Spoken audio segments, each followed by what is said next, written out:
Tangerine the Wasp. Do you know some stories like the Panchatantra and Aesop fables? They are all stories that remind us that animals are capable of displaying great wisdom and often teach human beings some valuable lessons for life.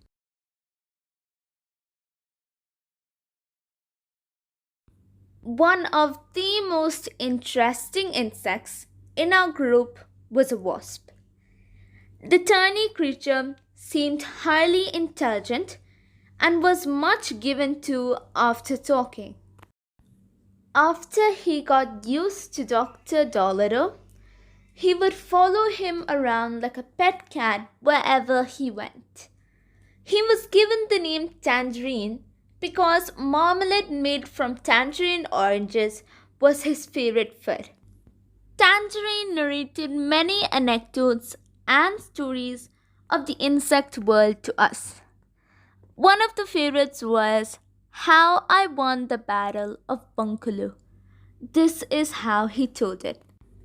The battlefield of Bunkaloo was situated in a pleasant valley between rolling hills covered with vineyards and olive groves. Many battles have been fought in this historic spot. In the fields and the boles of the olive trees, round about, there were several wasps' nests. They had always been there, though, of course, not the same wasps. Yet, the traditions and folklore had been handed down from one generation to another, and the thing that we feared and hated the most were battles.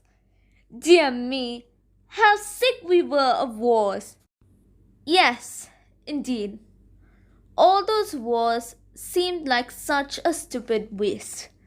From either end of our beautiful valley, armies would come with cannons and horses and everything. For hours, they would shoot off evil smelling gunpowder, blowing some of the trees right out of the ground by the roots and destroying simply no end of the wasps' nests. Then, after they had fought for hours, they would go away again, leaving hundreds of dead men and horses on the ground. And it never seemed to settle anything because in a year or two they would be back again for another battle and ruin the landscape some more. Well, I hadn't seen any of the battles myself, being a young wasp, but I had heard a whole lot of them from other relatives. One evening, one of my uncles came in and said, "Listen, there's going to be another battle." Well, when I heard this, I was fired with a great ardor to do something. I felt our nest should be defended. The next day, I went out to look over the situation. I flew down to the south end of the valley, and there, sure enough, the two armies were digging in their cannon and preparing for the battle. On the following day, early in the morning, we were awakened by a great blowing of bugles and beating of drums. I was hopeful that I might do something on behalf of my fellow wasps, though I had no idea what it could be. About the center of the valley, up on one of the hills, was a man on horseback who seemed to be a highly important individual. Messengers were arriving and departing all the time, bringing him news from every quarter. I decided that this must be the famous General Blowhardy himself. Now, about these names, I'm not very certain. They were names which we wasps gave. We called him Blowhardy because he was blowing so hard through his long red moustache which puffed out before him when he spoke. General Blowhardy was the field marshal of the Bombastaronian army. Their enemies were the Smitheranians, but again, these also may not be their regular names. It was clear that the general had come up to this point so that he could get a good view of the fight. Also, no doubt because he wanted to stay in a safe place himself.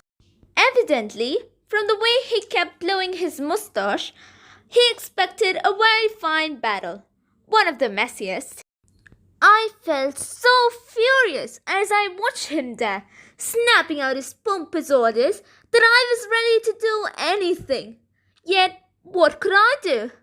I was such a tiny creature, a mere wasp.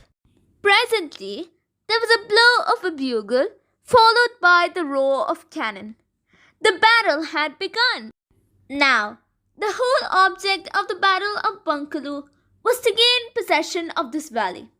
What either army would do with the valley after they got it, I don't imagine either of them would know. To us, it didn't matter which side won it, because they would both make a nasty mess in getting it. What we wasps wanted was to stop the battle. As I noticed the horses move restlessly at the first roar of the cannon, an idea came to me. It would be of no use going and stinging General Blowhardy on the nose, though I would dearly have loved to do so. But if I sting his horse, I might possibly accomplish something. Well, no sooner thought than done. I hopped onto the horse behind the general and stung the poor fellow on the flank. It was a dirty trick to play on the horse, and I wanted to apologize to him afterwards, but he was much too far away. The results were instantaneous and astounding. The horse gave one bound and shot off down the hill with me and the general as fast as he could go. By that time, the armies were on their way towards the center of the valley. I crawled along the horse's flank and stung him in another place. Then he went further still. When we reached the level in the bottom of the valley, where the cavalry were already charging, I stung him a third time. On and on he went, straight across the flat and up the other slope.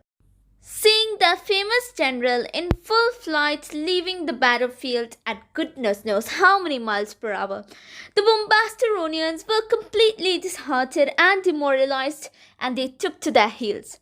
And that was the end of the battle.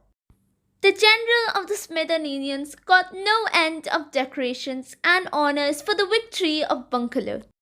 But Tangerine ended modestly. It was, as you see, really I who had won the battle. Now, I'd like a little more marmalade, please.